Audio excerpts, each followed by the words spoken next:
President Donald Trump is moving to end cashless bail systems nationwide, signing 2 executive orders on August 25th as part of a broader push to lower crime.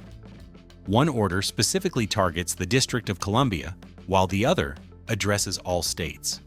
The orders threaten to withhold federal funding from jurisdictions that do not comply with the administration's new directive.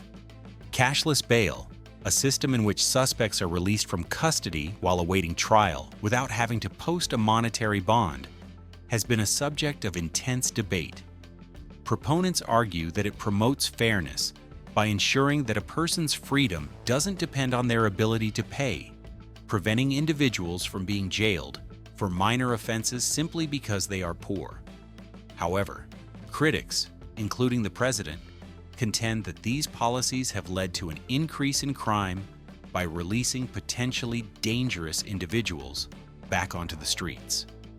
The executive orders signal a significant federal intervention into what has largely been a state and local issue, aiming to overturn reforms implemented in several states in recent years.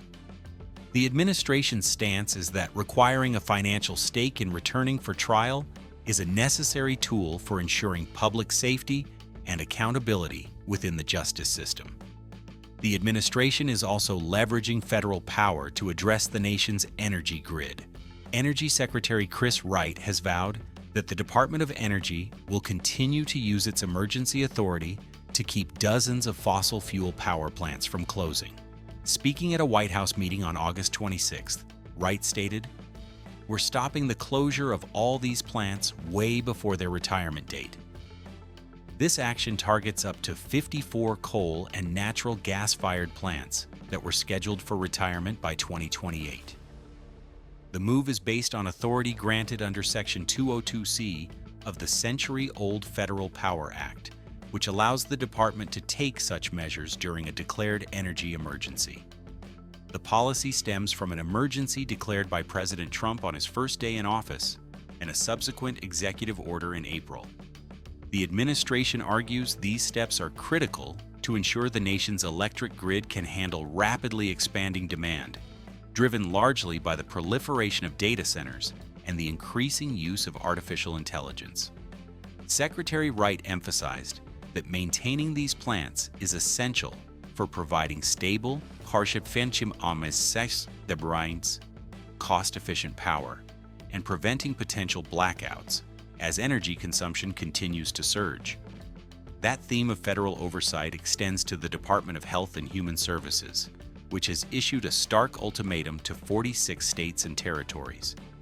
In an August 26th statement, the agency announced it has ordered these jurisdictions to remove all educational references to what it terms gender ideology from federally funded school grant programs.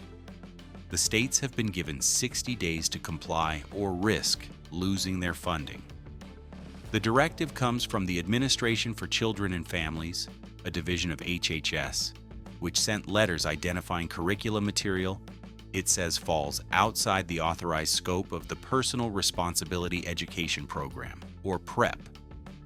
The PREP program was established to award grants to state agencies for the purpose of educating young people on sexual abstinence and contraception, with the goal of preventing teen pregnancy and sexually transmitted infections. The federal government argues that the inclusion of topics related to gender identity is a misapplication of these funds. This move is not without precedent. HHS recently canceled California's grant program after the state failed to comply with a similar order issued in June, signaling the administration's firm stance on the issue and creating a potential flashpoint between federal policy and state education standards. Meanwhile, another federal agency is ramping up efforts to protect public health as the Food and Drug Administration increases its inspections of imported shrimp. The move follows recent warnings about potential radioactive contamination. Health Secretary Robert F. Kennedy Jr. confirmed the heightened scrutiny during a cabinet meeting, stating, "We have now increased FDA inspections of shrimp to make sure that Americans are not eating contaminated shrimp." The concern centers on the presence of cesium-137, a radioactive isotope that can pose significant health risks if ingested. Kennedy noted that a shipment contaminated with the substance was recently intercepted and stopped.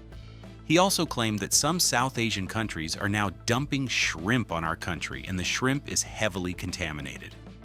Cesium-137 is a byproduct of nuclear fission and can enter the marine food chain through environmental contamination. The FDA's more rigorous inspection protocol aims to prevent any affected products from reaching American consumers, addressing growing concerns about the safety of the international food supply chain. And finally, we turn to a somber anniversary as veterans demand accountability 4 years after the chaotic U.S. withdrawal from Afghanistan. Today marks the 4th anniversary of the Abbey Gate bombing at the Kabul airport, an attack that killed 13 American service members and scores of Afghan civilians during the final days of the evacuation. Special operations veterans who risked their own lives to conduct civilian rescue missions during that time are now speaking out about the trauma and the ongoing need for answers.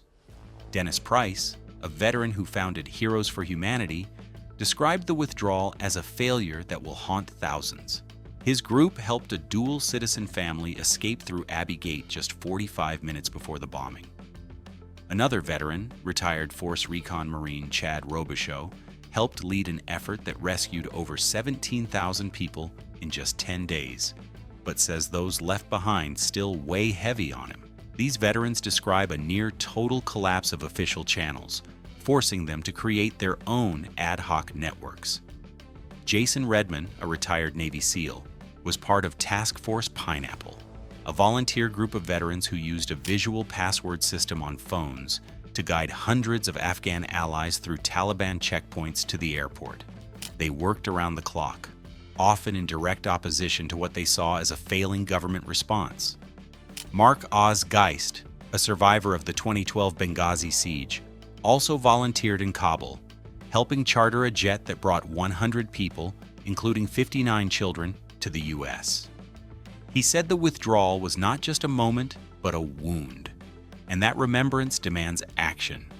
These veterans are now placing their faith in the current Defense Secretary Pete Hegseth to fully investigate the Pentagon's failings during the withdrawal, arguing that honoring the sacrifice of the 13 fallen service members demands nothing less than full accountability.